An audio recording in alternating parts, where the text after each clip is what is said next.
Welcome back to DFC Books. Today, we are immersing ourselves in a necessary and often devastating piece of American literature. John Steinbeck's classic 1937 novella of Mice and Men. It's a short book, right? Yeah. But the ideas packed inside it are they're vast, profoundly complex. They really are. Our mission today is to give you the complete blueprint. We're going beyond a simple plot summary and, diving deep into the source material. The language, the symbolism. Exactly. And the critical psychological motivations that drive George, Lenny, and the entire cast of characters toward their inevitable tragic conclusion. We want you to walk away understanding why this story remains one of the most powerful critiques of the American dream. And the devastating impact of isolation. That's key. Absolutely. And, we have to start by acknowledging Steinbeck's structural brilliance. I mean, right from page 1, he hits us with this contradiction that defines the entire book. The setting. The setting. The narrative opens on a scene of almost impossible natural beauty. It sets the stage for refuge and peace, but it's a false promise. Right, describe it for us. We're near the Salinas River, and it's this deep, peaceful pool of green water. It's lined with old willows and sycamores. It's idyllic. The text mentions rabbits sitting as quietly as little gray sculptured stones and deer coming down to drink. It's presented as this perfect sanctuary.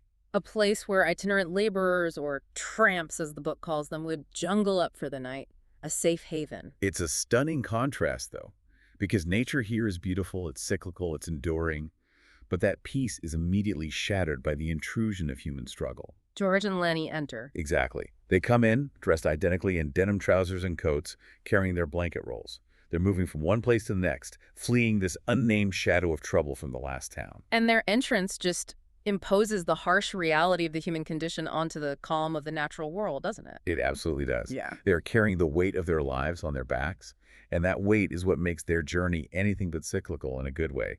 Their existence is just this continuous struggle, isolation, and transience. Which, as we'll see, is typical of ranch workers during the Depression, but it's completely amplified by their unique dynamic.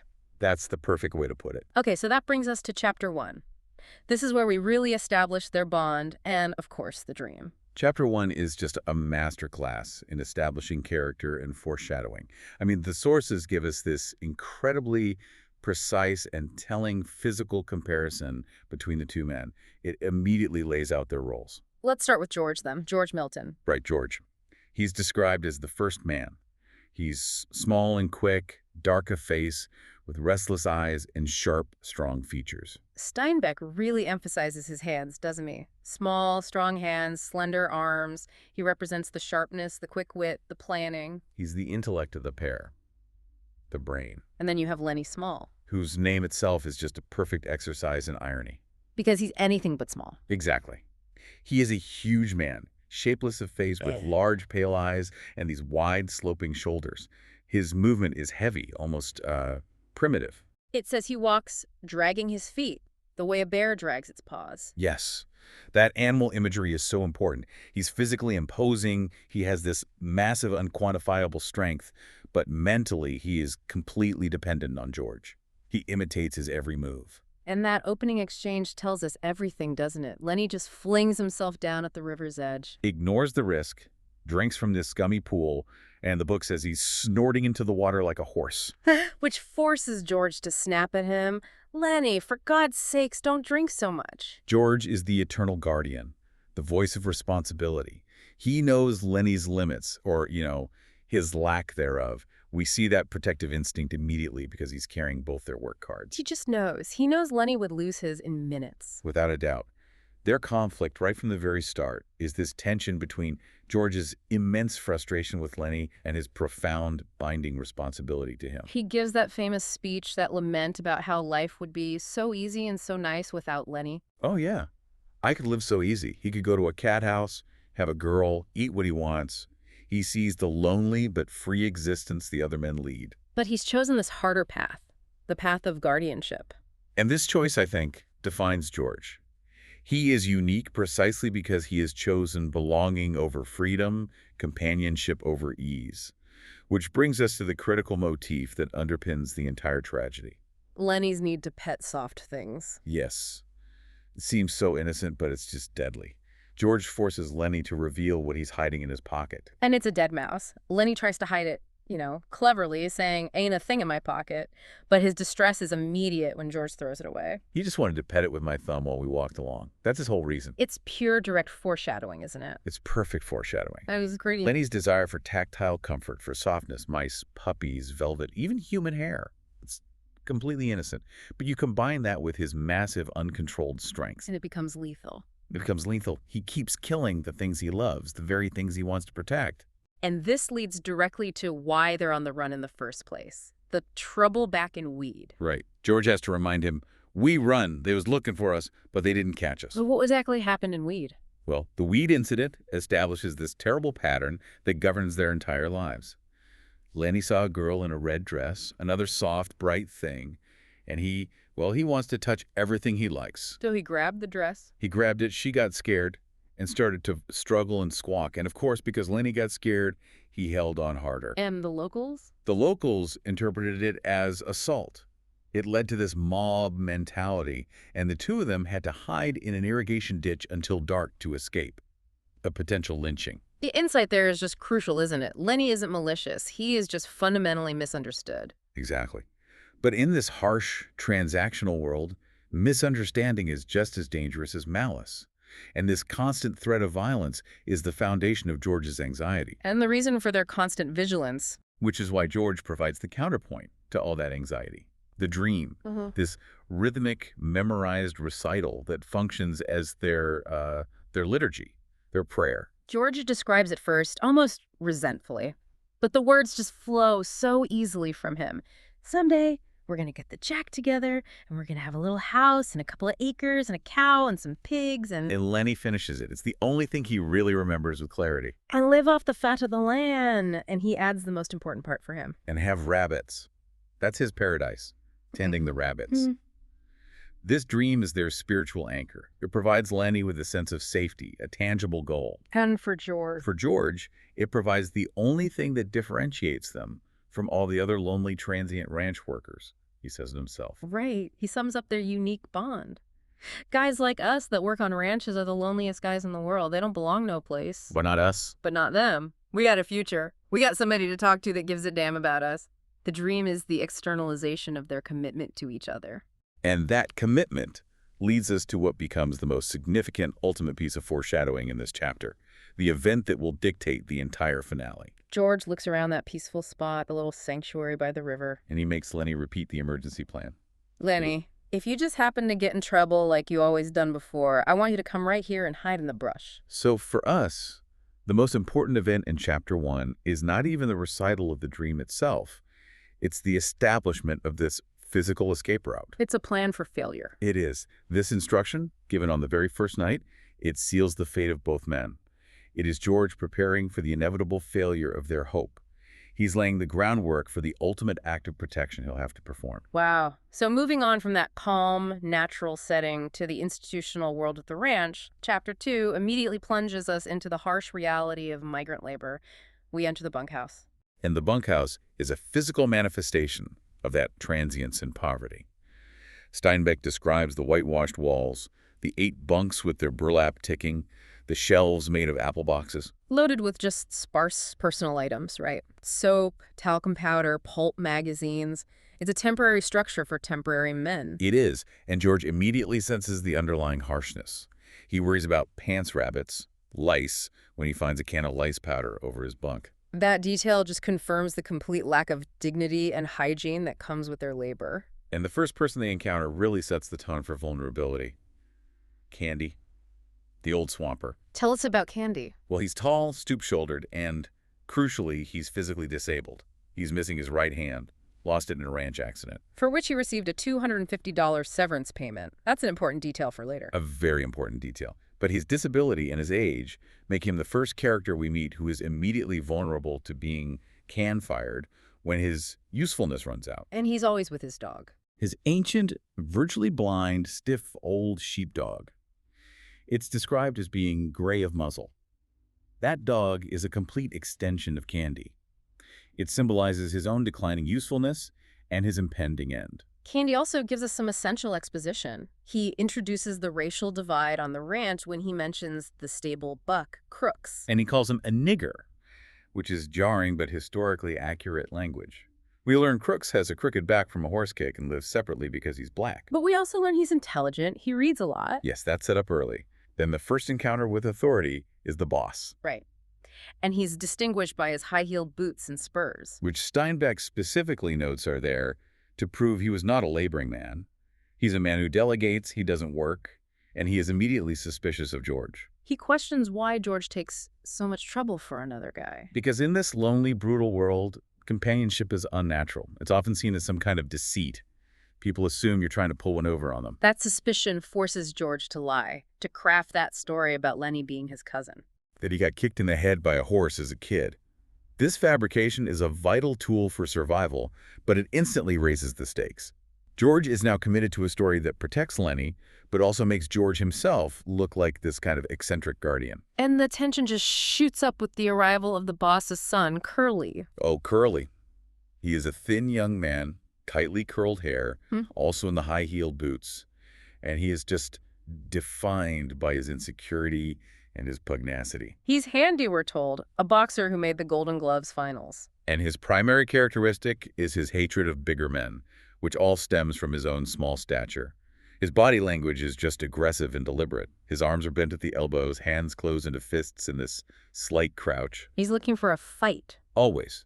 He's always looking for conflict. He immediately tries to assert dominance by demanding Lenny, the big guy, speak. He instantly perceives Lenny's size as a threat to his own fragile authority. And George, of course, steps right between them. He protects Lenny, which only confirms Curly's animosity. And Curly's aggression is this calculated game he can't lose. If he beats a big guy, he's celebrated his game. If he gets beaten, well, the big guy is punished for picking on a small man. It's a win-win for him. Socially, yes. And then we get that strange, telling detail about his profound insecurity regarding his wife. The glove full of Vaseline. Yes. He wears a glove full of Vaseline on his left hand to keep it soft for her. It's such a bizarre act of vanity and, I think, control. It highlights his preoccupation with his marriage and his status. Which leads us directly to the introduction of the source of the ultimate danger, Curly's wife. She enters looking for Curly, but she's clearly seeking attention from anyone. She's heavily made up with full rouged lips and wide-spaced eyes. She's wearing a cotton house dress and these red mules with ostrich feathers. So she's deliberately drawing attention to herself. Absolutely. She is overtly sexualized in the descriptions, which really reflects the men's perception of her. And George immediately diagnoses her as existential trouble. A tramp. A piece of jailbait. He says she has the eye going all the time on everybody. The other men confirm she's always looking for Curly, or she thought she left something laying around. She's just desperate for male attention, for validation she's not getting from her controlling husband. And her physical presence is just a giant, flashing red danger sign for George. But the immediate volatility of this environment is balanced by the arrival of another character, Slim. Yeah, Slim, the prince of the ranch. Slim, the jerk-line Skinner, is the stabilizing moral force in this place. He moves with a majesty achieved only by royalty and master craftsmen. And his hands, right, they're large from work, but they're described as being as delicate in their action as those of a temple dancer. It's beautiful language. His authority is quiet, it's earned. His word is law, and his understanding goes beyond the spoken word. The book says his ear heard more than was said to him. He's the closest thing to nobility or pure wisdom in this brutal world. Without a doubt, his presence is the only thing that really checks Curly's aggression.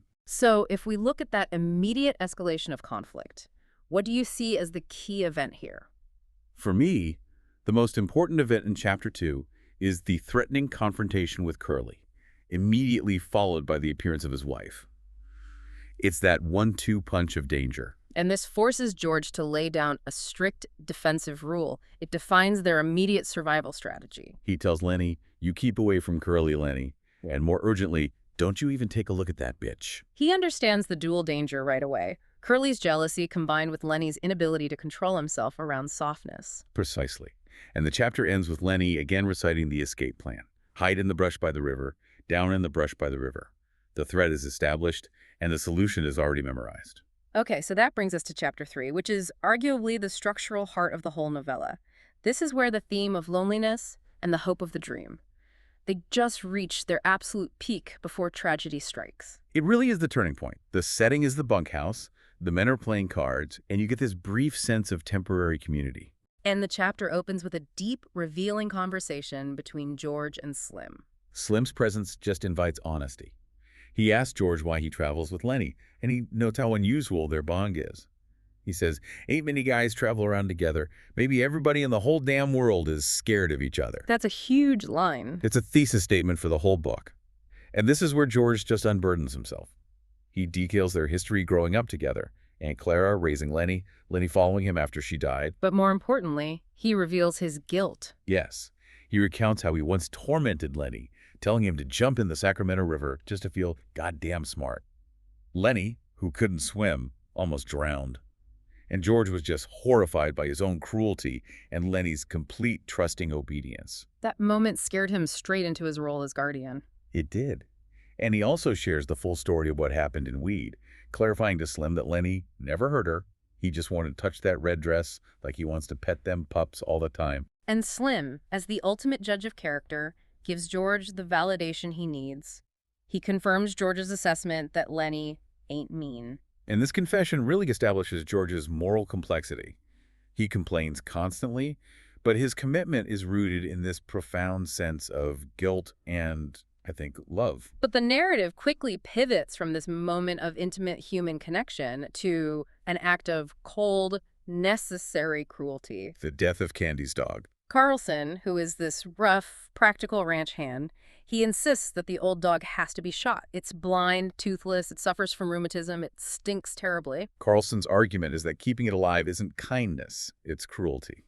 And the scene is just agonizing because it's this slow, drawn-out execution. Carlson offers his Luger pistol, detailing exactly how quick and painless it will be, shot in the back of the head so it wouldn't even quiver. And Candy, the owner, is just devastated. He'd had the dog since it was a pup. It's his last link to his past and his only constant companion on that ranch. He looks to Slim for help, for some kind of moral reprieve. But Slim, the authority, is practical, yet compassionate. He says, that dog ain't no good to himself. I wish somebody'd shoot me if I get old and a cripple. He's acknowledging the suffering and the cold, utilitarian logic of the ranch. So once Slim speaks, the decision is final. It's over. Candy hopelessly agrees, turns his face away, and lies rigidly on his bunk. Carlson takes the dog out, and the men continue their card game, but the conversation just dies. The silence. The heavy, lingering silence that precedes and follows the distant shot of the Luger is just overwhelming. Steinbeck uses that silence to emphasize the devastating emotional toll and the cold finality of the act. The message is just hanging there in the air.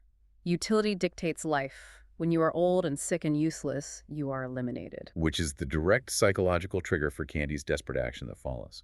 The dream expands because Candy is now terrified of becoming useless, just like his dog. He overhears George reciting the dream to Lenny. And suddenly, the possibility of security becomes tangible for him. Candy, his eyes wet with tears, desperately offers his life savings. The $250 severance pay for his lost hand, plus another $50 he saved up. $350 of the $600 they need. George is wary at first, isn't he? He is. He has always treated the dream as a story, a comforting bedtime routine, not a real plan. But the prospect of achieving it, of having a little piece of land where they can be their own bosses and tell them bindlestiffs to get the hell out, it's just too powerful. So the three of them, George, Lenny, and Candy, representing the planner, the muscle, and the capital, suddenly solidify this impossible dream. It becomes real. Candy is even willing to leave his share in a will to George and Lenny. The hope in that room is electric. It's powerful. It's overwhelming. They agree to buy the farm in 1 month. And as is typical in Steinbeck's bleak universe, a moment of profound hope is immediately followed by a destructive outburst of violence. Curly returns, still enraged, still looking for Slim, believing he's with his wife. And the other men, including Carlson and Candy, who is now emboldened by this prospect of independence and security, they start verbally provoking Curly. They mock his small stature. They mock the Vaseline glove. And Curly's rage finds the easiest, most available target, Lenny, who is still happily smiling, just lost in the fantasy of the rabbits. Curly screams, "What the hell are you laughing at?" And he attacks, slashing at Lenny, smashing his nose. Lenny is just terrified, bleeding, trying to protect himself, begging George for help. And George shouts, "Get him, Lenny, don't let him do it." And finally, he gives the dangerous command. I said, "Get him." And Lenny catches Curly's closed fist, and in his panic, unable to release the soft, struggling thing he's grabbed, he just crushes every bone in Curly's hand. Curly's left flopping like fish on a line, crying in pain and humiliation. So the most important event in Chapter 3 is really that combination. The dream solidifying with Candy's money, immediately followed by the violence of the fight. It's the perfect demonstration of the fragility of hope versus the permanence of conflict and Lenny's dangerous nature. And Slim, again, steps in. Slim, demonstrating his quiet authority, immediately takes control. He threatens to expose Curly's humiliation, that he was beaten by a big dumb animal, if he dares to get George and Lenny fired. So Curly, defeated and humiliated, agrees at the cover-up. His hand was caught in a machine. The immediate crisis is averted, but the threat posed by Lenny's violence is now more real than ever. So Chapter 4 gives us a break from the main bunkhouse setting to focus on the deep, corrosive, structural loneliness experienced by the most marginalized figures on the ranch. And this centers primarily on Crooks. Yeah, we find Crooks in his room, a harness shed leaning off the barn wall, separate from the bunkhouse. This physical separation is mandated by racial segregation. And the room itself is fascinating, isn't it? It's filled with broken harness, medicine bottles for horses and for himself, but also books. Books, a dictionary, and critically, a mild copy of the California Civil Code for 1905. That detail is so profound. It is. It shows Crooks's intelligence and his desperate intellectual attempt to establish his rights and dignity in an environment that actively denies them based on his race. He's a proud, aloof man, bent over by his crooked spine, rubbing liniment on his back, alone on a Saturday night while the other men are in town. And Lenny just wanders in. He shows up because he sees the light and he's seeking connection. Crooks initially rejects him fiercely, guarding his space, citing that racial exclusion. "You got no right to come in my room. Here's my room. Nobody got any right in here but me." He lays bare the hypocrisy of the ranch. He ain't wanted in the bunkhouse, so Lenny ain't wanted in his room. Exactly. But Lenny's simple, persistent presence forces Crooks to talk, and he begins to articulate the truly corrosive nature of isolation. This isn't just about being alone. This is a mental sickness. He explains that a man gets too lonely and he gets sick. And he posits this devastating philosophical insight. Without another person, a man can't measure reality. He says if he sees something, he doesn't know whether it's right or not because he can't ask another person if they see it too. Without community, he has nothing to measure by. What's fascinating is that Crooks is so desperate for interaction that he keeps talking, even though Lenny barely understands him. He just needs the sound of conversation. Yeah. It's just being with another guy. That's all. But Crooks is also resentful of his forced subjugation, and he uses his intellectual advantage to strike back. The torture of Lenny. He asks him, suppose George don't come back no more. Suggests he took off or got hurt.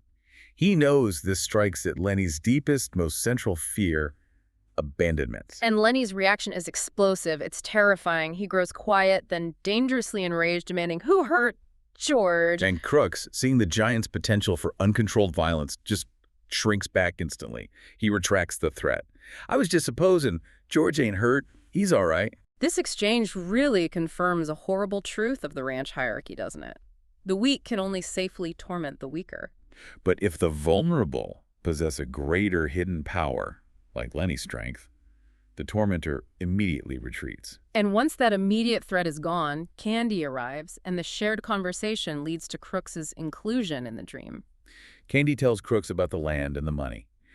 And Crooks is initially so cynical. He's seen hundreds of men come by with their bindles on their back and that same damn thing in their heads. He compares the dream of owning land to heaven. Nobody never gets to heaven, and nobody gets no land. He treats it as a fantasy, a story used to cope with the miserable reality of their lives. But the tangible reality Candy's cash in the bank, the detailed plans, it slowly draws Crooks in. And the three marginalized men, the crippled, the mentally disabled, and the racially excluded, for one brief, shining moment, share a future. Crooks tentatively asks if he could come along, driven by this sheer longing for belonging and security. He offers to work for just his keep. But this fragile hope, created by the weakest members of the ranch, is immediately shattered by Curly's wife's interruption. She appears, looking for company, and assesses the group with this bitter contempt. She calls them all the weak ones here. She's sarcastic, observing, "A bunch of bindle stiffs, a nigger and a dum-dum and a lousy old sheep. She sees them as even lower on the social ladder than she is, and she reveals her own failed dreams of Hollywood stardom, claiming a guy promised her a shot and her mother stole the letter. She's just desperately seeking validation and an outlet for her own misery. And she uses the only tool she has left, Yeah. her physical attractiveness and her social standing as a white woman. When Candy asserts their independence because of the land, she immediately dismisses the dream with vicious contempt. Baloney. I've seen too many, you guys. She doesn't believe in hope because she has none herself. And then comes the threat. The absolute destruction of Crooks's brief moment of humanity. Crooks tries to assert his right to privacy, telling her, "You got no rights coming in a colored man's room." And Curly's wife just crushes him. She uses the most powerful weapon she has. Her white female identity, a tool of institutionalized racism. She turns on him scornfully. "Listen, nigger, I could get you strung up on a tree so easy it ain't even funny." And the source material shows Crooks just shrinking back instantly. His dignity is stripped away. He withdraws all personality, all dignity, responding only with a subservient, "Yes, ma'am." The dream is over for him. His intellectual struggle for rights is instantly invalidated by the brutal reality of the 1930s social structure. So, the most important event in Chapter 4 is that single, devastating threat. Curly's wife, though marginalized herself, demonstrates her absolute power to destroy the fragile hopes of these men. And when George returns, angry that the secret of the land is out, Crooks, realizing the futility of it all, retracts his offer to join them. I wouldn't want to go no place like that, he says, retreating back into his painful protective isolation. Which brings us to Chapter 5. And this chapter is structurally significant because the setting is so quiet and isolated. It's a lazy, sunny Sunday afternoon in the barn, which contrasts sharply with the tragedy that's about to unfold. And the constant sound of the other men playing horseshoes nearby just emphasizes the isolation of those who are left behind. We find Lenny alone, sitting beside a packing case, consumed by guilt. He's accidentally killed his new puppy by petting it too hard. "I didn't bounce you hard," he rationalizes, trying to understand his own strength. But his sorrow isn't really focused on the dead animal, is it? It's on his own immediate terror that George will find out and deny him the rabbit. Exactly. Now I won't get to tend the rabbits. Now he won't let me. His entire anxiety is tied to the loss of the dream and George's companionship. And then Curly's wife enters quietly. She finds Lenny, and seeking the desperate conversation she was denied earlier, she sits down beside him. She notes that since Curly's arm is in a sling from the fight Lenny started, he won't be bothering them. She sees Lenny as harmless, a dum-dum who won't judge her or report her. And they share their respective obsessions, soft things and lost dreams. Lenny talks about mice, rabbits, velvet. Curly's wife opens up, confessing her failed dreams of Hollywood stardom. She's seeking validation, proof that she matters, desperate to know someone thinks she's important. And she tells him her hair is soft and fine, and in a final, fateful gesture of shared vulnerability, she allows Lenny to feel it. And the tragedy unfolds immediately. Lenny's big fingers begin stroking her hair harder and harder. When she cries out and struggles, Lenny panics. He covers her mouth and nose to silence her, begging, "Stop, please don't do none of that. George's gonna say I've done a bad thing." She struggles violently, and Lenny, unable to manage this soft, struggling thing he's grabbed, grows angry that she's getting him in trouble. He shakes her, and in his uncontrolled strength, he accidentally breaks her neck. The violence, as always, is born of panic and innocence, not malice. The moment she is still, he's bewildered. Then he whispers in fright, "I done a bad thing. I done another bad thing."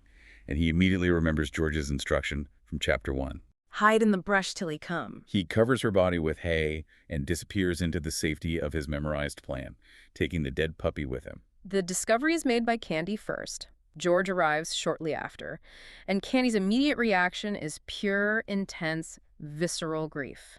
Not for the dead girl, but for the immediate, total death of the dream. He directs his rage at her corpse. "You goddamn tramp! You done it, didn't you? Everybody knowed you'd mess things up." His lament is just heartbreaking and, well, economic. "I could have hoed in the garden and washed dishes for them guys." The farm was his last chance at dignity, security, and belonging. And she, the ultimate source of temptation and trouble, destroyed it. When George arrives and confirms she's dead, his face hardens as hard and tight as wood. He accepts his fate instantly. His acceptance of fate is soft and hopeless. He realizes the dream was always an impossible fantasy. He says, "I think I knowed from the very first. I think I knowed we'd never do her." He just resigns himself to returning to the lonely, transient existence of the ranch hand. This accidental killing utterly destroys the shared dream of George, Lenny, and Candy. It's over. And George quickly sets up a false alibi, telling Candy to report the body so the men won't suspect he was complicit. But the news immediately turns the ranch hands into a vengeful mob. Curly comes in, sees his wife, and works himself into this furious, possessive rage. He demands his shotgun and swears to shoot Lenny in the guts. This isn't grief, it's vengeful pride. And then Carlson rushes in shouting, "The bastard stole my Luger."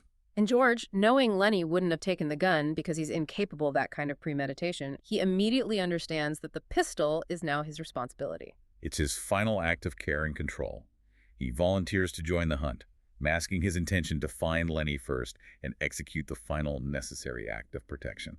So, the most important event in Chapter 5 is the accidental killing of Curly's wife, which is the final, irreversible act of violence that destroys the future and guarantees George will become the arbiter of Lenny's fate. No question. Which brings us to the final chapter.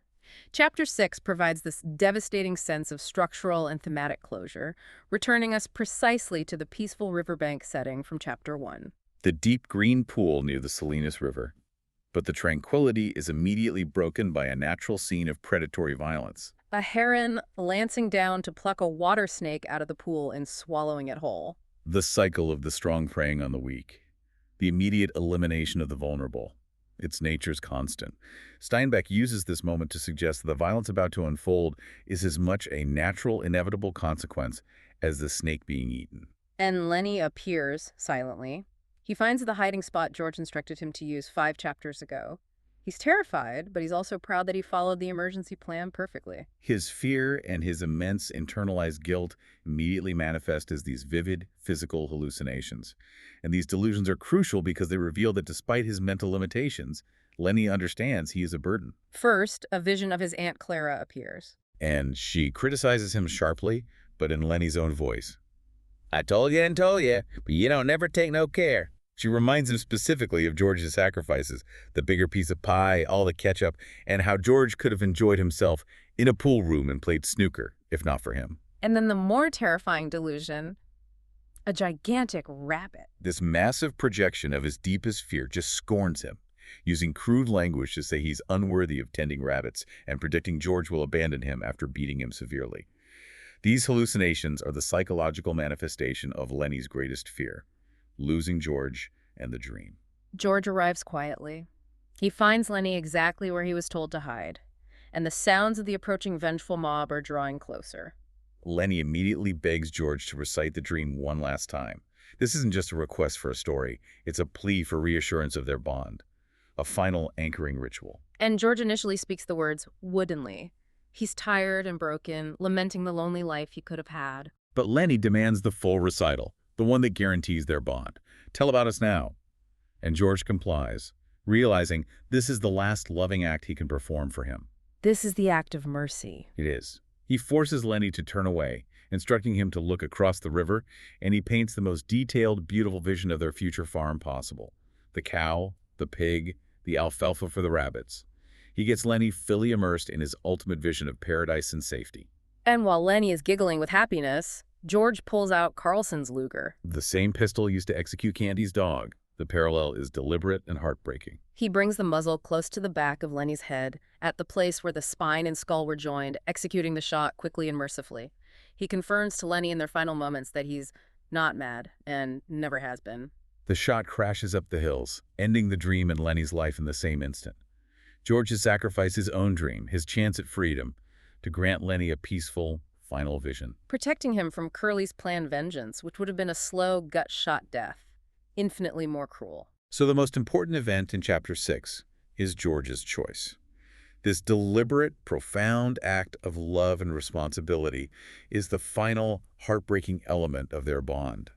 It confirms that George was not just Lenny's guardian, but the keeper of his soul and his destiny. The hunting party, Curly, Carlson, Slim arrives. Curly sees the body and claims triumph, but only Slim truly understands the emotional weight of what George has done. Slim, the man of quiet authority and empathy, sits down beside George, close to him, offering silent companionship. "Never you mind," he says gently. A guy got to sometimes. He validates the humanity of George's choice. He does. And the final lines of the novella just highlight the profound lack of empathy that defines the rest of that ranch world. Carlson and Curly remain completely ignorant of the depth of the bond and the loss. Exemplified by Carlson's final cold question, standing over the dead man. Now what the hell you suppose is eating them two guys? Their isolation is so complete, their understanding of emotional connection so impoverished, that they can't comprehend the grief of George and Slim. They see only the termination of a problem, not the final act of a devastating tragedy. So we've taken this deep dive into Of Mice and Men and seen how every character, George and Lenny, Candy, Crooks, and even Curly's wife, was utterly defined by their loneliness, their isolation, and their desire for belonging. The shared dream was an impossible fantasy, perhaps, but it was the only source of meaning in their transient lives. For a short time, it allowed them to believe they had agency, that they had some control over their future. Contrasting so sharply with the harsh reality that they could be canned or eliminated at any moment. And that recurring motif of violence and execution, from the mouse and the puppy to the killing of Candy's dog with Carlson's Luger, and finally Lenny with that same gun, it forces you to confront the socioeconomic fate of the weak or the different in a harsh, isolated world. Steinbeck seems to suggest that tragedy is inevitable when innocence meets brutality and fear. I think so. The forces of nature, whether in the form of mob mentality, financial necessity, or a simple accidental lack of control, will always crush the vulnerable. So here's a provocative thought for you to consider long after this deep dive is over. George's dream was never truly about the land. It was about reciting the dream for Lenny. That's a powerful idea. The dream was the external symbol of their unique, shared identity. Once Lenny was gone, George knew he would be back to the lonely, transient existence of every other ranch hand, losing the only thing that made him different, that sense of belonging. So the true death wasn't Lenny's, but the destruction of George's self-identity as a partner. The loneliness wasn't cured by the dream, it was only temporarily shared. And the cost of that shared companionship was ultimately George's final, devastating sacrifice. Well said. We hope this analysis has provided you with a deeper understanding of the characters and the inescapable forces that dictated their tragic end. Thank you for joining us on this deep dive into Steinbeck's heartbreaking classic. Until next time.